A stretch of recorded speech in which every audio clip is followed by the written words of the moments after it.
Homelessness is skyrocketing for the baby boomers. The baby boomers are a generation of extremely entitled people. They grew up in the best economy, they got everything, they literally had jobs created for them. And turns out they still messed up. There's a lot of disparities in the economy right now. And while baby boomers are faring much better than the millennials, Gen X, and obviously Gen Z, the reality is that around half of them have literally no savings whatsoever for retirement. You see, a lot of baby boomers partied and partied and then partied some more. There's this one boomer in my comment section on the channel that I refer to as OG, and I've told him sometimes I think about blocking him. Every day I think about blocking him, and it's hard. It's hard with this group of people. I made a comment to him once, about Social Security and entitlements, and he said that he said that he's sucking on the government's what, right? And it's like, this is the baby boomers. Like, many of them, you don't get it. They need that Social Security. It may not be a lot of money, but they don't have anything else, a lot to really back them up. Like, many boomers are retiring with nothing at all, no real savings, and they are rapidly becoming homeless. There are 73 million baby boomers in the US, and they can all retire by 2030. But at the same time, 45% of baby boomers have no retirement savings, and they are now the fastest growing generation to become homeless.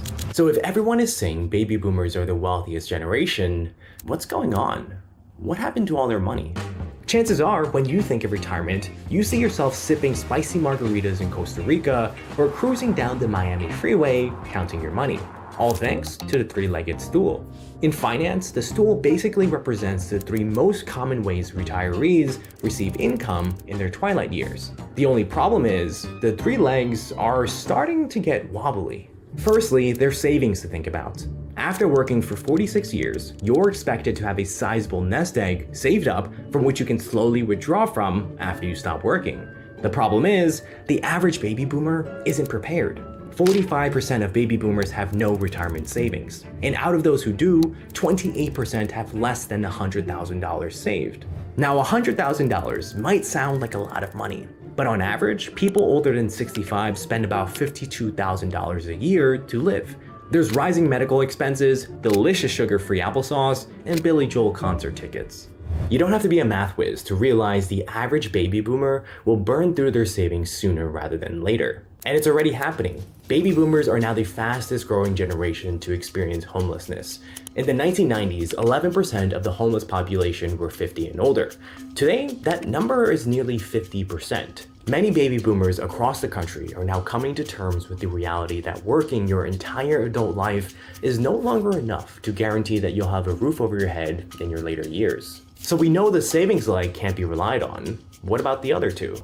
During the Great Depression, many working families lost their jobs. Businesses collapsed, people starved, and food rations became the norm. One of the groups hit the hardest were older Americans, who despite working for 46 years of their lives, now lived in poverty. In response, President Roosevelt passed the Social Security Act in 1935 to provide a financial safety net for retirees. Basically, retirees received monthly checks from the government to spend on essentials. But Social Security wasn't free. The government designed it as a pay-as-you-go program. They added a new tax for those currently working. From every paycheck, a bit of money was deducted and put into the Social Security Trust Fund. In return, current workers were promised that they would receive monthly checks from the fund after they retire. And it worked. After committing decades of their lives to the workforce, retired older Americans could now enjoy some leisure without constantly worrying about finances. Not surprisingly, the poverty rate among elderly households fell from 35% in 1959 to 11% in 1995. Now, Social Security is the #1 source of income security for retirees, with over 90% of retirees receiving Social Security benefits. But all of that is about to change. Remember the little promise the government made? Current workers were promised that they would receive monthly checks from the fund after they retire. In the 1980s, President Reagan began to take money from the Social Security Fund and spent it on other stuff. Wars, tax cuts for the rich, and other government programs. President Bush and Clinton followed suit. In place of the trillions of Social Security funding they all took, they just put in an IOU, a piece of paper that promises the US government would eventually pay the money back. The problem is, they never really did. The Social Security Fund has been cash flow negative since 2010, meaning more money is going out than coming in. For a long period of time, baby boomers were the largest generation in the US. During their working years, they contribute a lot of money to the fund for the silent generation to draw from. And now that the largest generation is retiring en masse, they're starting to get some of that money back. The problem is, there's now fewer workers paying into the system. It's projected that the Social Security Reserve Fund is going to run out by 2034, meaning all new benefits will come directly from current payroll taxes. But taxes would only cover 77% of their promised full benefits.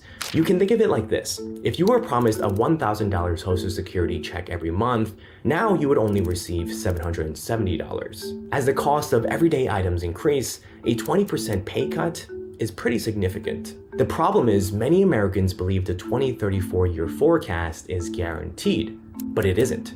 It's a warning about what will happen in a good economy. It doesn't really account for the unknown and uncertainty of what could happen during a bad one. Since 2019, the size of the gap between what Social Security has promised and what it expects to pay has grown by nearly $10 trillion. I want you guys to consider this also. So with this situation, that is betting on a good economy. So best case scenario, baby boomers will get 77% of what they would be getting today.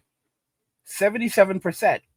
The only way to refill Social Security, by the way, would be to print more money out of thin air. So we would have this, guys. This is how it would be done. They would have to print money out of thin air, take on a ton of debt, and then just put the money back in there that way. Where did the money come from? It came from debt. How are we going to pay for it? We don't know. And to make matters worse, the more debt that we're taking on, the more difficult it's becoming to pay interest rates back on that $34 trillion worth of debt. And I've begun learning a lot from you guys. Some of you guys have been telling me that, no, Angry, it's not 34 trillion. It's not 34 trillion. It's more like 250 trillion. The United States actually keeps a substantial amount of its debt outside of the country, because if it kept it all inside of the country, it basically would implode. Yeah, see, it's not that it's that complicated. It's just that we don't know because it's deliberately hidden from us. All right, guys, quantitative easing. They come up with these stupid little terms that try to complicate things, and confuse people.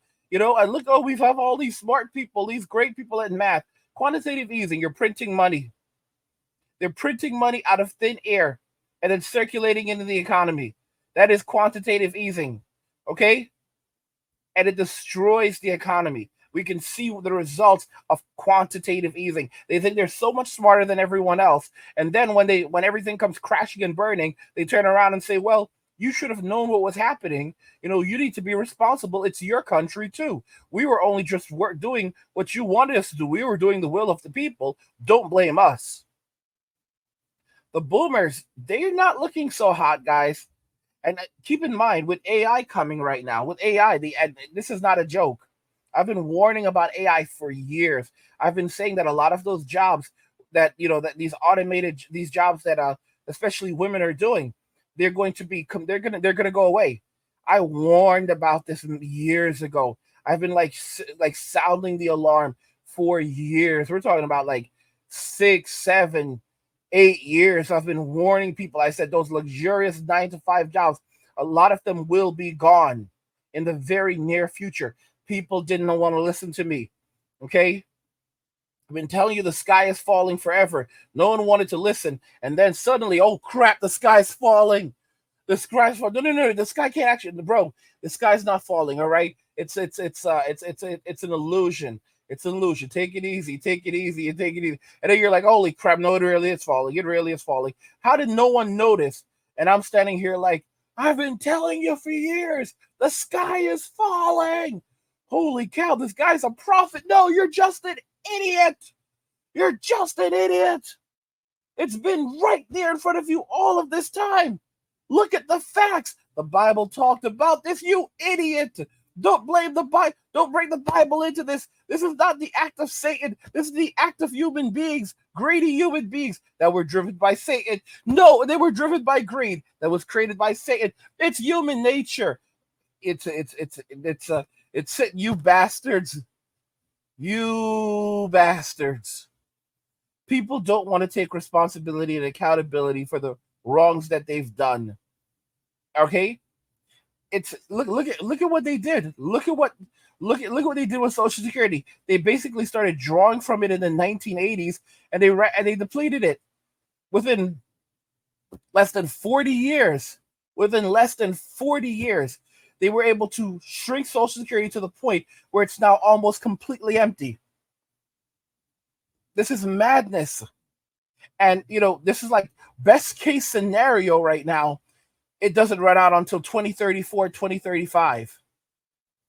And this is assuming that, and then at that point, they'll get 77%, which is in a good economic situation. And keep in mind, to my understanding, it would fluctuate. So the amount that they would receive would not be a set amount. It would fluctuate based from like month to month. So depending on how much depending on how much tax revenue was taken in, from payroll taxes, it would vary. It would vary month to month. So it's kind of crazy, and we already know what's happening. Okay, people are not going to be working. A lot of the jobs are going to disappear. We are entering into the creator economy. I've already said this. It doesn't matter if these jobs, the gig economy is not only matured, it's now becoming oversaturated. A lot of these jobs will be wiped out by AI very, very quickly. The moment that they can start having food delivery services and packages delivered using artificial intelligence, using delivery trucks that will bring your food to you. You walk out to the curb, you grab it from the curb. It's over. It's over. Okay. Oh, you have an Amazon package. Oh, just me. Your truck. Amazon. Yeah, the truck is on the way.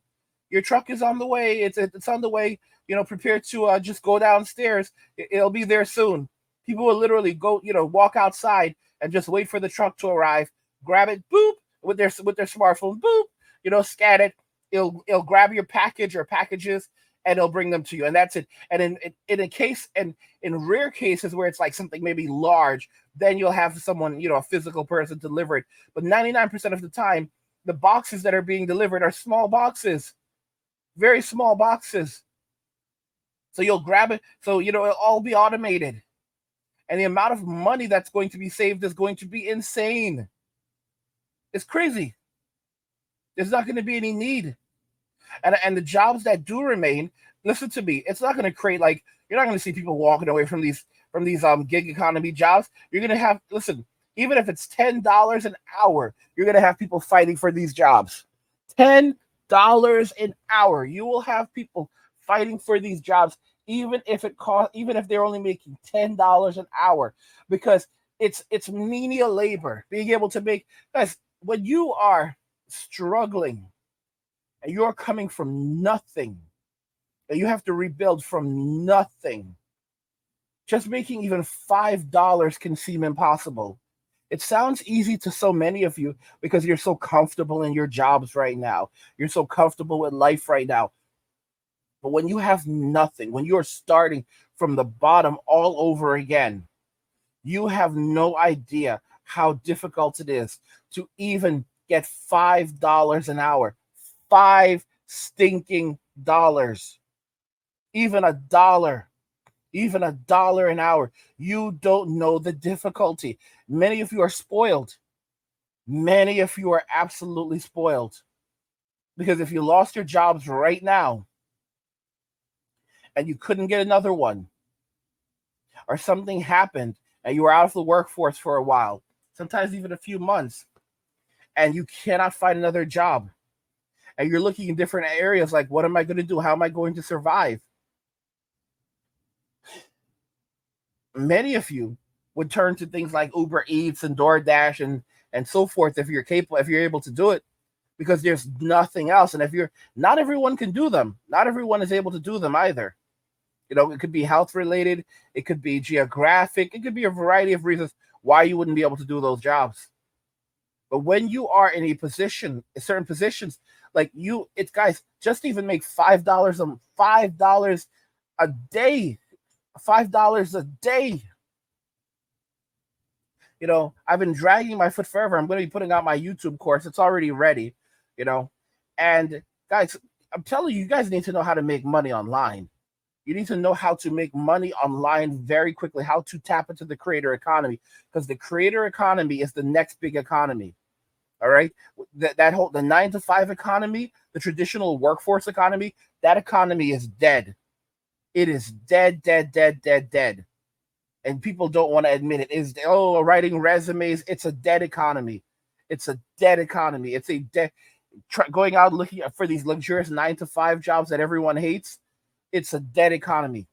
The gig economy has already matured.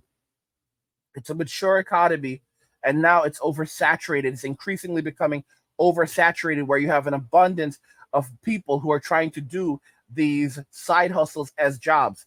And it's not just going to be delivering food and packages. No, guys, the gig economy is larger than that. That it includes people who serve tables, serve food. It includes things like bartenders, a variety of these jobs. Guys, you're going to have robots. They already have these things in Japan. It doesn't take a lot for them to come to the US. You're going to have robots that are going to be making drinks at bars. You're going to go and order a drink, and your drink will be made by a robot, and the damn thing will still ask you for a tip. Would you like to tip? Like, get the hell out of here. All right? And I've been told by some of you that there are already multiple fully automated McDonald's in the United States. Multiple fully automated McDonald's in the United States. I want to warn you guys, the very moment that, because we're getting there right now, we're getting there increasingly. The very moment that it gets to the point where franchisees come to the conclusion that, you know what, it's going to cost us $500,000 to make this McDonald's fully automated versus hiring employees. But we're at the point where we're losing so much money that either we have to leave the business, or we're going to just bite the bullet and implement the tech that allows us to get rid of all of these damn people. To get rid of all of them, or 99% of them. All right? I talked about this years ago. Many of you will remember what I said this years ago. You're going to have one cute girl walking around with a tablet in McDonald's. And I said that, she would be asking, like, is everything good? Are you enjoying yourself? And there were those of you that said, no, Angry, let me correct you. She'll be asking you if she can help you finish that burger. That was some of the predictions some of y'all made years ago. Many years ago at this point. We're talking like 6 to 7 years ago. I've been doing this a long time. And I warned you this was coming. I warned you. It's not a game. It's not a joke. A lot of the boomers, they're going to end up homeless. They're already ending up homeless. Okay? They can't work forever. They cannot work forever. They physically cannot do it. Come 2020, is it 2029? I think it's actually 2029. The last of the boomers will turn 65. And you can collect full retirement benefits at 67. Guys, you need to do the math very carefully. You need to do the math. Think about it. Think about it. Because that means that most of them are going to retire. Most of the boomers are going to retire and collect the money.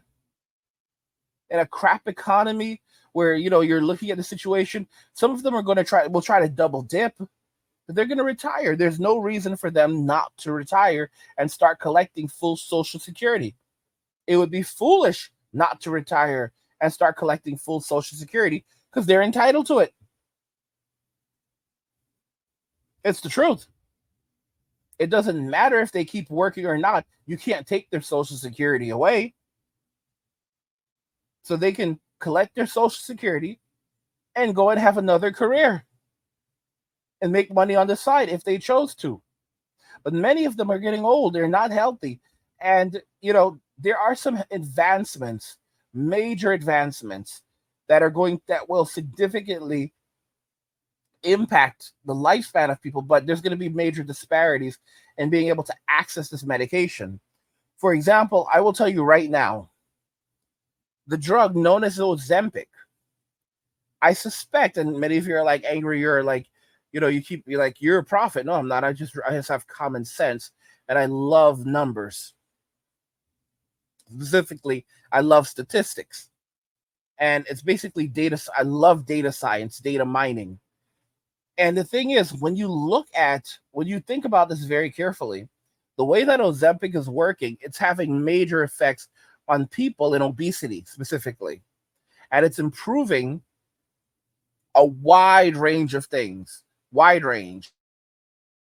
So it's preventing people from who are pre-diabetic from becoming diabetic. It's reversing diabetes in people who are already diabetic. It's controlling diabetes in people who are already diabetic. It's causing people to shed large amounts of weight. There are people who are like, well, you can't be on it for the rest of your life. No, you could be on it for the rest of your life, and it's actually fine to be on it for the rest of your life. And the cost to manufacture the drug is evidently as low as between like $5. What this means, and the thing that you have to understand is that most people who are in diabetes, are a significant number of people who have diabetes, they have to be on drugs for the rest of their life. If you have high blood pressure, you are going to be on high blood pressure medication for the rest of your life. If you have diabetes, in many cases, most cases, you will be on diabetic medication for the rest of your life. Many people will be taking insulin for the rest of their lives. How do they take insulin? It's an injection. It's an injection. They have to give themselves an injection, just like they do with Ozempic. It's very, very simple. It's very, very similar. So you have to understand this is not a big difference. All right. This is not a big difference in the need to use this medication for the rest of your life potentially. The difference is that it's reducing the risk of mortality. And as people are losing weight, as it's controlling blood sugar and doing this, it's really going to turn back the clock for a lot of people, because it's going to result in people living a lot longer. And I suspect that they're going to begin noticing this specifically very soon and realizing that this drug is causing the life expectancy of people who use it to go up significantly. How significantly? It could potentially have double-digit effects on the general population, specifically among a lot of the boomers who are really unhealthy. And it could actually result in them their lifespan increasing from 5 to 10 years on average. That's my suspicion. So that's a major deal right there. And in some cases, for some people, as much as 15 to 20 years. And I'm just being honest with you. Coupled along with other innovations, discoveries that will be made over the next 20 years, it's not far-fetched to say that the boomers could end up living much longer than we expect. But just because they're living longer doesn't mean they're going to live very good lives. As we can see, there are consequences, right?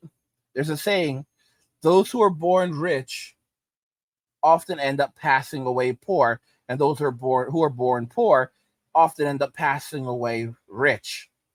And you're seeing that with Gen Z. Gen Z, they didn't have the worst of lives, but they believe that they should have everything handed to them and so forth. And they basically have been burning the candle at both ends. You know, like they guys, all they do is vape, drink, you know, smoke weed, eat fast food, and live very toxic lives. And they've been doing this just like right out of the gate, like since high school.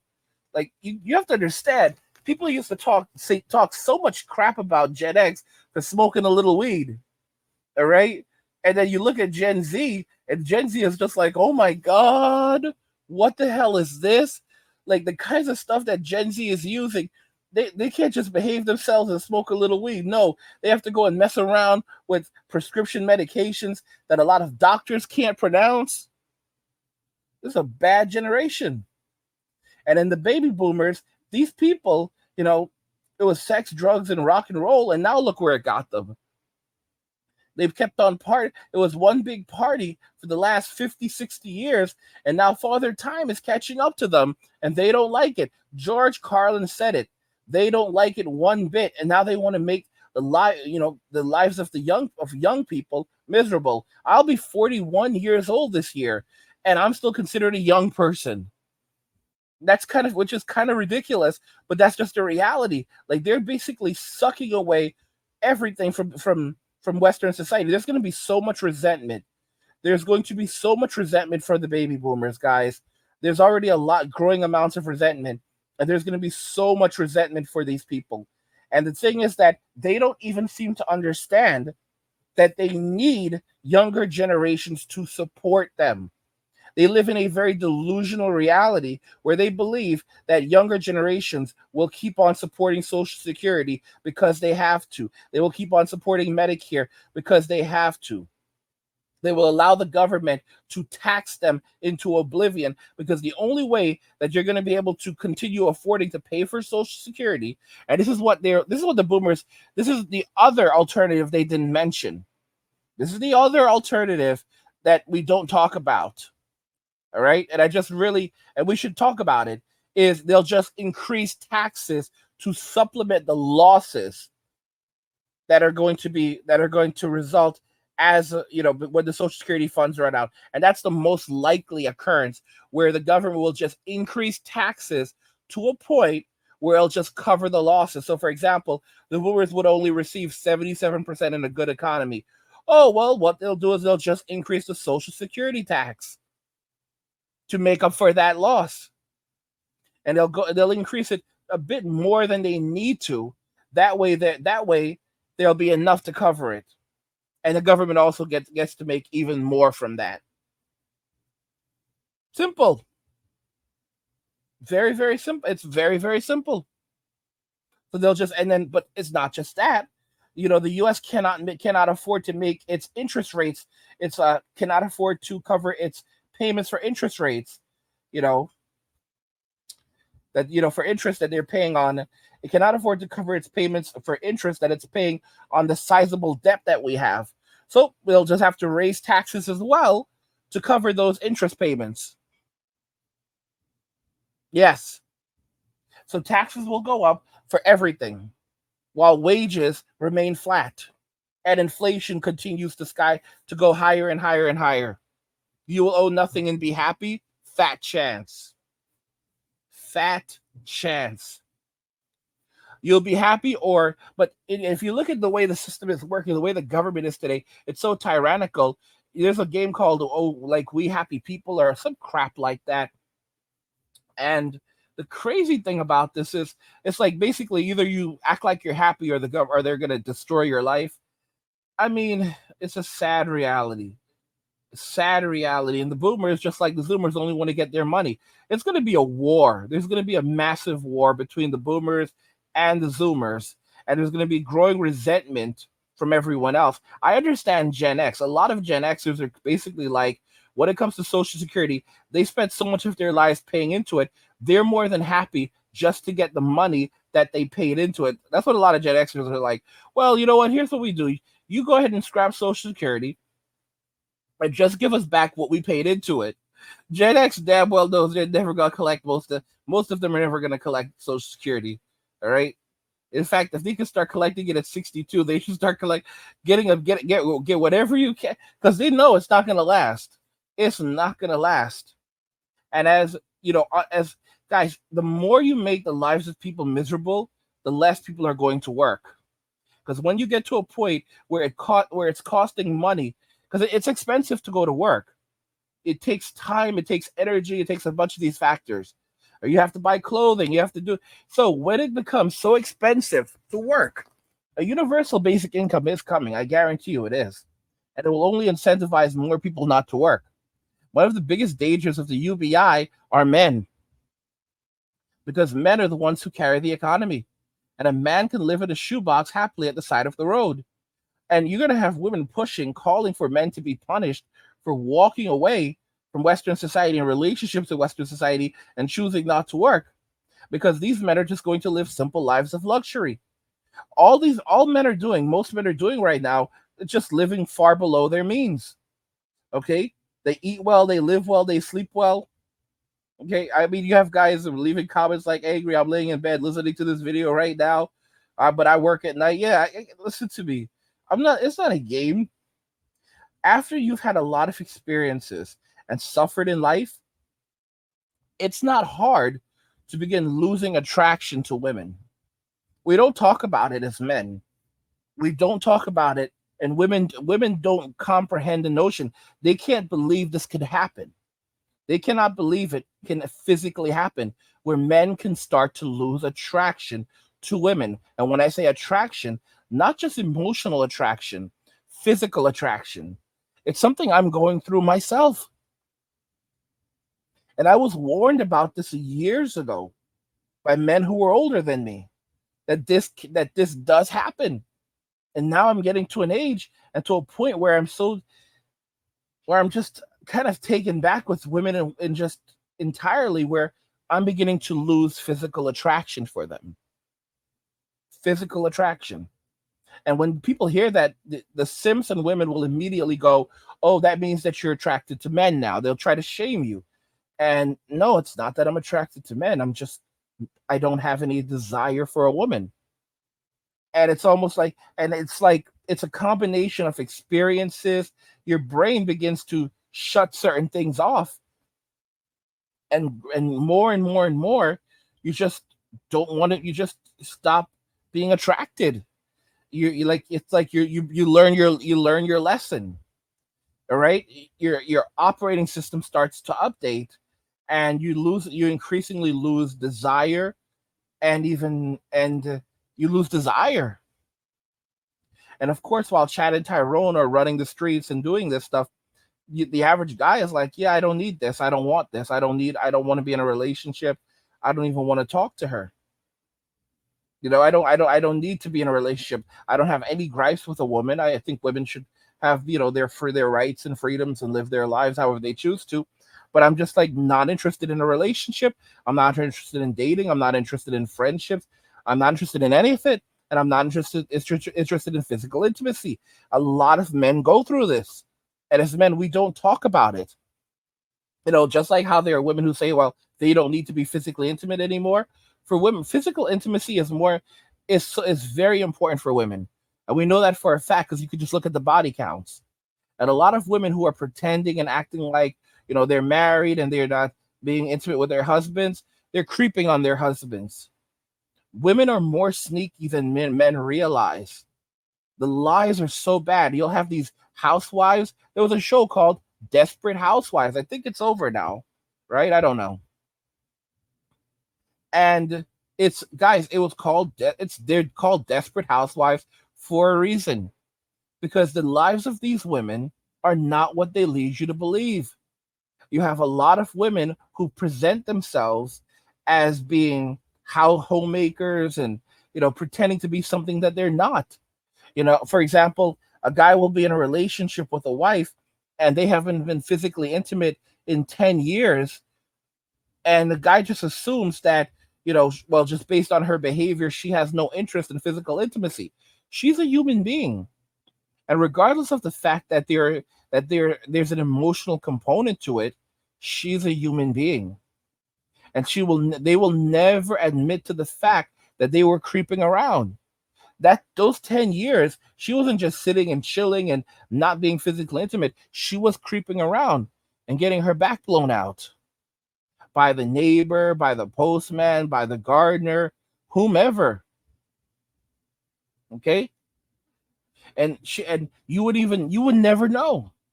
10 years. And you just assume that women are capable of shutting it off like that, shutting off their need for their needs and their desires. It's bullshit. It's total BS. It's total BS. They creep. They creep. Guys, don't forget I have another channel called Angry where I discuss gaming, anime, geek stuff, nerd stuff, real world stuff, and whatever else interests me. There's a link to in the description of the video. Go check it out, subscribe to my channel, support my work.